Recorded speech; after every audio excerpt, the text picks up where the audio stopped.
Parents want to see their grandchildren 14 years after going no contact simply because I married a man who wasn't doing well financially, so I technically signed up for a lifetime of struggle.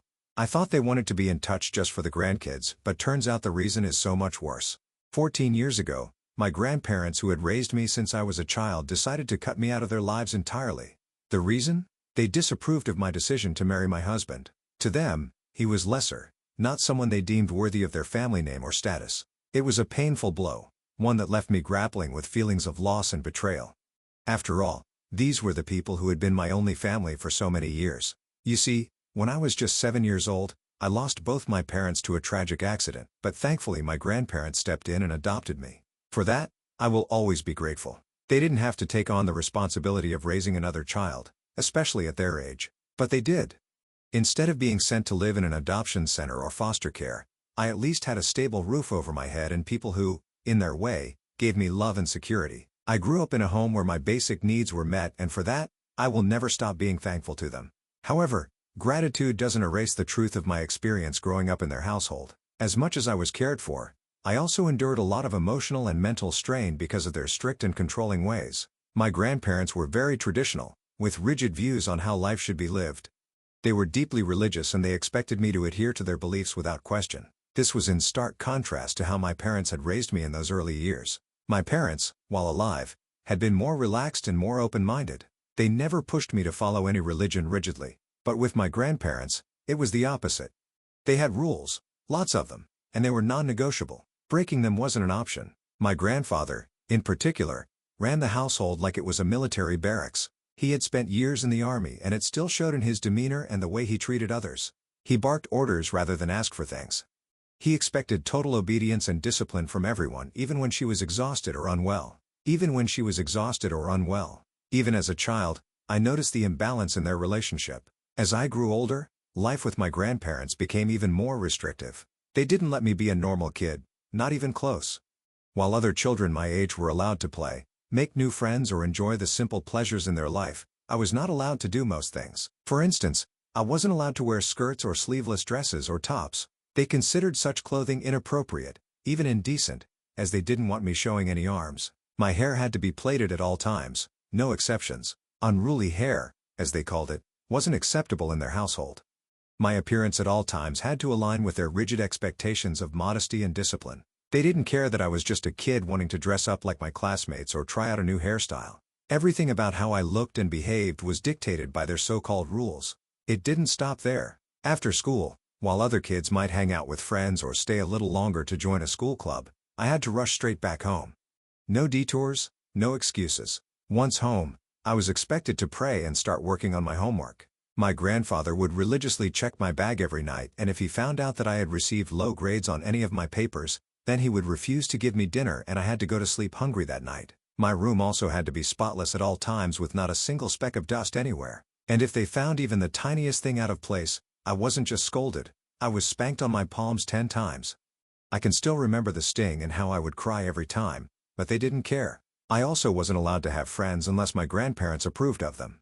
And as you can probably guess, their standards for approval were nearly impossible to meet. If they didn't like someone's family, background, or even their tone of voice, that friendship was forbidden for me to pursue.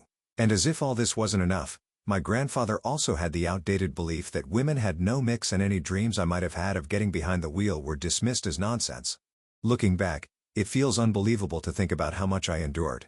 At the time though, I accepted it all because I had no choice. This was my life and this was all I knew. I had nowhere else to go, no one else to turn to. Their house was my entire world and I convinced myself that their rules were normal and this was just how every family operated. It wasn't until I went to college that I began to see things differently. But even getting to college was a battle. My grandfather was adamantly against it. In his mind, I didn't need higher education. He believed my time would be better spent getting married to the son of one of his close friends. He had it all planned out as though my life was a chess piece. He could move wherever he wanted, but I couldn't accept that. Deep down, I knew I wanted more for myself, so I begged. I pleaded with him to let me pursue a college degree. It wasn't easy, there was a lot of groveling involved, but eventually he relented. Once I got to college, for the first time ever, I experienced a taste of freedom and began to see just how different life could be. When I first met my husband in college, I was honestly surprised that someone like him would even want to talk to me. I had spent my entire life in such a controlled, suffocating environment that I didn't know how to connect with people my age. I was awkward, unsocial, and unsure of myself. I had no idea how to make friends or even hold a casual conversation without second-guessing everything I said. But he made it easy.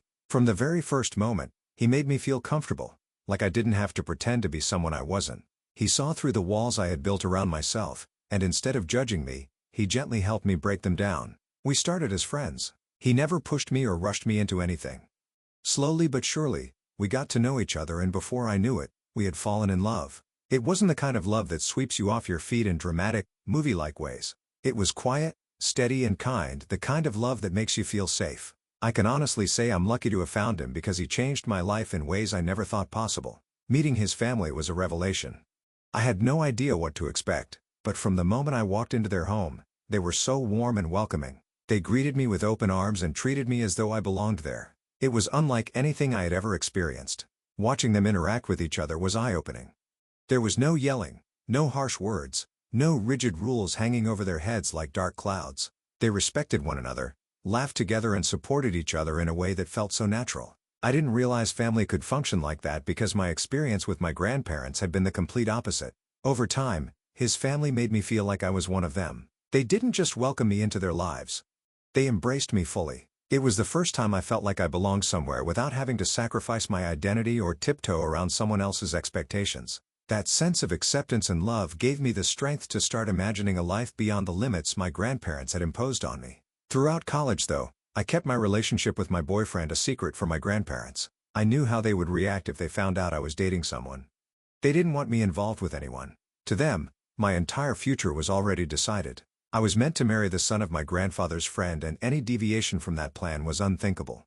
So, I hid the most important part of my life from them, keeping my love and happiness in the shadows. After graduating from college and securing a good job, I finally found the courage to stand up to my grandparents. It was one of the hardest things I've ever done. When I told them that I wanted a different life, a life of my own choosing, they reacted exactly as I feared they would. My grandfather, in particular, was furious. He accused me of deceiving him, of using college as a way to escape his control. He told me he felt blindsided and betrayed, as though I had been plotting against him all along. In his eyes, securing my independence was an act of rebellion, not a step towards building my own future. My grandmother was also deeply disappointed. She pleaded with me to come back home, to live under their roof and their rules again. She couldn't understand why I would choose to defy them or reject the life they had planned for me.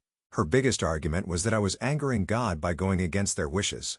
She genuinely believed that by refusing to marry the man they had chosen for me, I was jeopardizing not just my happiness but my soul. Despite their constant disapproval, I paid no heed to my grandparents' words and continued building the life I wanted for myself. My husband and I stayed together, growing closer every day, and 2 years into our relationship, he proposed and I was more than happy to say yes. It felt like a moment of pure joy and love, a new chapter beginning, one filled with hope and possibility. But of course, my grandparents saw it as another opportunity to express their resentment and disappointment in me. When they heard about the engagement, they invited me over for lunch. At first, I thought maybe this was their way of extending an olive branch. I hoped, perhaps naively, that they wanted to make peace or at least try to understand my decision. But as soon as I arrived, it became clear that their intentions were far from kind. The lunch quickly turned into a session of verbal abuse and emotional manipulation. They wasted no time in telling me just how disappointed they were in me. My grandfather in particular spared no harsh words. He said my parents would be ashamed of how I had turned out and tried to guilt-trip me into breaking off my engagement with my husband. According to them, he wasn't good enough for me. They claimed he wasn't doing well financially compared to the other men they believed I could have chosen to marry instead. I pointed out that my husband and I were both in our 20s, and it was ridiculous to expect someone my age to be wealthier than I was. Also, I didn't care about his wealth. He was my partner in every sense of the word, and I couldn't have asked for a better person to share my life with. But none of that mattered to my grandparents. The only thing they seemed to care about was that my husband didn't come from generational wealth and that they had always dreamed of their only granddaughter marrying a wealthy man. My grandfather, ever critical and demanding, compared my husband with other men who could, in his words, provide me with a life of luxury and even help them out financially if needed. It was all about status and money to them. They didn't care about how much my husband loved me or how much he had already done to support me. To them, love and partnership was secondary to wealth and appearances. To make matters worse, my grandfather then declared that if I actually went through with marrying my husband, they would have no choice but to cut off all contact with me. He made it sound as if this were all my fault, as though I was forcing their hand to make this ultimatum to me. He said that by marrying my husband I was signing up for a lifetime of struggle and abandoning the comfortable life they had envisioned for me. It was their way of trying to scare me, to make me doubt my decision. But the thing is, I had heard their criticisms and endured their judgments for far too long. I knew the life I wanted and I knew I deserved happiness. My husband had shown me what true love and support looked like, and I wasn't about to give that up just to satisfy their outdated expectations. So even though their words stung, I stood firm. If cutting me off was their choice, then so be it. I wasn't going to let their bitterness dictate my future. So I went ahead and married my husband, and I can confidently say that I've never regretted that decision, not even for a moment. Over the years, my husband and I have faced our fair share of challenges, but we've weathered every storm together. Whether times were tough or joyful, we've always had each other, and every morning I still wake up feeling grateful for the love we share. We're now a family of 4 with 2 wonderful kids who have brought so much light and joy into our lives. Looking at our little family, I often think about how different my life would have been if I hadn't taken that leap of faith to choose my happiness over my grandparents' expectations. My husband has been my rock, my partner and my best friend, and our life together is everything I could have hoped for. But even with all the happiness I've found, there's still a part of me that aches for the family I lost. It's been 14 years since I last spoke to my grandparents. I've made efforts to reach out to them over the years, hoping for reconciliation, but my attempts have always been met with silence. They've chosen to cut me out of their lives completely as if I don't even exist, according to some of my relatives, but as painful as it is, I've had to accept it for what it is. This week, something unexpected happened. My distant cousin, someone I occasionally talk to, called me out of the blue. She told me that my grandfather had reached out to her, asking for my number so he could contact me. I was stunned. After 14 years of silence, this sudden interest felt strange, even suspicious. My cousin thought so too. She said she wanted to give me a heads up since she had already shared my number with him and wanted me to be prepared just in case there was more to it than it seemed. Part of me felt a flicker of hope. Could this be a sign that my grandparents had finally come around and wanted to make amends? Could my grandfather, after all this time, have changed his mind and decided he wanted to reconnect? But also, at the same time, I couldn't ignore the doubts creeping in. What if there was an ulterior motive? My grandparents had always been controlling and demanding, and it was hard not to wonder if this sudden desire to reach out was tied to something other than genuine remorse. Yesterday, my grandfather finally called me. It had been 14 years since our last conversation, and hearing his voice again was strange, almost surreal. He greeted me awkwardly as though he didn't quite know how to begin. The conversation started with small talk. He asked how I'd been and seemed genuinely curious about my life. I told him about my life now, about my husband and our 2 kids. He expressed interest in meeting them, asking questions about them as though he wanted to get to know the family I had built. For a moment, it felt almost normal, as if he was trying to bridge the gap that had grown between us. But I couldn't ignore the elephant in the room. I asked him directly why he was calling me after all this time, especially since him and my grandmother had been the ones to cut me off in the first place. I didn't mince my words. I reminded him that I was still happily married to the man they had disapproved of so strongly. The man they felt wasn't good enough for me. That's when my grandfather began to explain.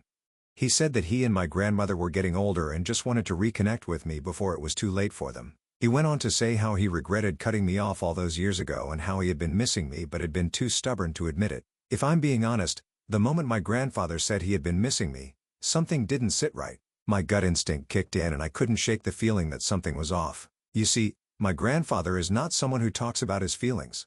Growing up, I can't recall a single time when he expressed emotions like missing someone. He was always stoic, commanding, and distant. He doesn't even miss his own parents. For him to suddenly use such sentimental language felt completely out of character. And then there was the timing. If he had really been missing me, why did it take him 14 years to reach out? Why now all of a sudden? I couldn't help but question his motives. People don't change overnight, and my grandfather has always been someone who values control and his own interests above all else. Could it be that he needed something from me? Was this genuine regret, or was there something else driving his decision to call me? My grandfather continued to say how he wanted me to visit him and Grandma with my kids and spend some time with them. But when I asked whether my husband could visit with us too, he bluntly said he would prefer if that man didn't come along, making it clear that my husband was still not welcome to his house. Only me and the kids were. That comment immediately pissed me off. My kids are not just my children. They are a part of both me and my husband. The idea of welcoming my kids while excluding the man who helped raise them and has loved and supported me for years made no sense. His comment felt insulting. My husband is as much a part of my life as my kids are, and any attempt to ignore or exclude him is an attack on our family as a whole. I didn't hold back. I told my grandfather straight up that if he was serious about wanting to reconnect with us, then he needed to stop with these conditions and restrictions. I made it clear that if he still couldn't bring himself to accept my husband, then there was no way me or the kids would ever want to be a part of his life again. I explained that my husband is my better half and my partner in every way. I refuse to allow anyone into my life who disrespects or excludes him, family or not. That's just who I am, and that's the standard I hold for anyone who wants to be part of my life. My words didn't sit well with my grandfather. He became furious and went off on a rant saying that I was trying to force him into liking my husband and he didn't necessarily have to do that. He argued that me and my kids were his family, so it was reasonable for him to just be in contact with us, again implying that this relationship could exclude my husband entirely. According to him, my husband didn't need to be involved for him to reconnect with me and my kids. At that point, I had had enough. First of all, he was the one who had called me after all this while, and instead of taking any accountability for his past actions, he was still trying with me in the same controlling way. Secondly, he was refusing to respect my feelings as usual and was demanding that I agree with him whether I liked it or not. So I told my grandfather plainly that if this was his stance, then we had nothing further to discuss. I wasn't going to compromise my values or my family's unity just to please him. With that, I ended the call. Since then, my grandfather has been calling and leaving me voicemails as I am not picking up his calls anymore, clearly angry about how I am handling the situation. He has accused me of being too much of a snob and has said that because he raised me I owed it to him and Grandma to at least give them a second chance. According to him, my refusal to reconnect on his terms is unfair and disrespectful, and he keeps insisting that I should just forget the past and agree to rebuild a relationship with him. AITA? Update 1. First and foremost, thank you to anyone who has validated my suspicions. My gut is telling me that something about my grandfather's sudden desire to reconnect doesn't add up. He's a very toxic man, and it's hard for me to believe that after 14 years of silence he suddenly misses me and regrets cutting me off. There's a strong possibility that something is motivating him beyond what he's willing to admit, and I can't ignore that feeling. At the same time, I also want to be fair and acknowledge the slim possibility that I could be wrong. If his intentions are genuine, if he truly regrets his actions and wants to make amends, then I might be open to the idea of letting my kids meet him. However, one thing is non-negotiable. If my grandparents want to have any relationship with my kids, they must also accept and respect my husband. Allowing my grandparents to be involved in their lives while excluding my husband would send the wrong message, not just to my husband, but to my children as well. I refuse to model that kind of behavior to them. However, if by some chance my grandparents are willing to take responsibility for the past and meet me halfway, then I'll consider taking small steps towards rebuilding a relationship. This doesn't mean forgetting the hurt they caused me or jumping into things without caution. It means setting clear boundaries and moving forward only if it feels right for me and my family. Update 2. It's been 2 weeks since my last update, and all I can say is that I was right about trusting my gut. I've just learned some troubling news. My grandmother has fallen seriously ill. She's been hospitalized, and the doctors have diagnosed her with kidney failure. She's on dialysis and urgently needs a kidney transplant. Turns out that she and my grandfather have been reaching out to me because I'm the only grandchild they have, and by extension, my kids are also their grandchildren. They need to see if any of us could be a match for her kidney transplant. I found out about my grandma's condition through some of my distant relatives who have recently visited my grandmother in the hospital to check in with her. According to them, she looks frail and very sick. She's clearly in a critical state. From what I've gathered, this is the reason why my grandfather has been so desperate to reconnect with me. The urgency in his calls now makes sense. He has been relentlessly pushing me to visit so that he can then suggest we get tested. Clearly, he wants to know if we're a match for a kidney donation for her. Now that I know the full situation, I'm honestly furious and deeply pissed off. On one hand, I feel sympathy for my grandmother's health condition, but at the same time, I'm still grappling with the history I have with my grandparents and my own feelings of betrayal. How dare my grandparents even assume that they can just come to me and my kids expecting us to be their lifeline because they need a kidney transplant? After 14 years of silence and toxic behavior, they suddenly expect us to drop everything and give them something as precious as an organ. How dare they assume that we would even want to help them? They didn't even care about maintaining a relationship with me, my husband or my kids all this time, and now, in a moment of crisis, they suddenly think it's acceptable to just come back into our lives like it's nothing. The audacity is infuriating. Update 3. It's been a week since my last update. My grandfather reached out to me again. This time I told him that I knew exactly what was happening with Grandma and that me and the kids were not interested in helping them.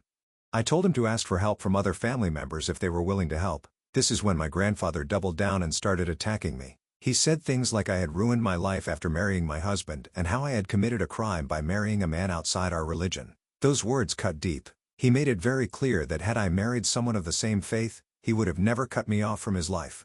This was the moment when it all clicked for me. All these years I had been wondering why my grandfather couldn't accept my husband, why he was so resentful and dismissive of him, even when my husband had never done anything wrong. Now I finally knew the truth. It all came down to faith. When I realized this, I was even more furious at my grandfather. I told him firmly that I felt ashamed I was even related to someone like him. A man who could be so blinded by his hatred for a person based on faith or religion could never be a part of my life, nor could he be around my children. I told him that I would never forgive him for what he said, for the way he had treated me, my husband and my children, all because of something as ridiculous and hateful as his intolerance. I couldn't believe that there had always been a part of me that thought he would maybe one day change, but now, hearing his blatant ignorance from him, I knew there was no turning back. This is when my grandfather tried to change his tune. He started to say how even if I didn't like him, I should at least consider helping my grandmother, who was sick and needed our support. He tried to pull up my heartstrings, saying how I owed it to them since him and my grandmother adopted me after my parents' death and raised me. This is when I told him that living with them was not a piece of cake. I had paid my dues by suffering under their roof for years. I followed all their rules and I was still punished by them all because I married a man outside their faith. I told grandfather that although I was sad about what they were going through right now, it still didn't make it my responsibility anymore to help them. After all, they were no longer my family. My grandfather started cursing me out and called me a few unpleasant names, but I paid no heed to the old man. I disconnected the call and blocked him. I couldn't listen to his toxic, manipulative words anymore. He had made his views clear, and he had finally shown me who he truly was. I wasn't going to allow someone like that back into my life or my children's lives, no matter what blood ties we shared.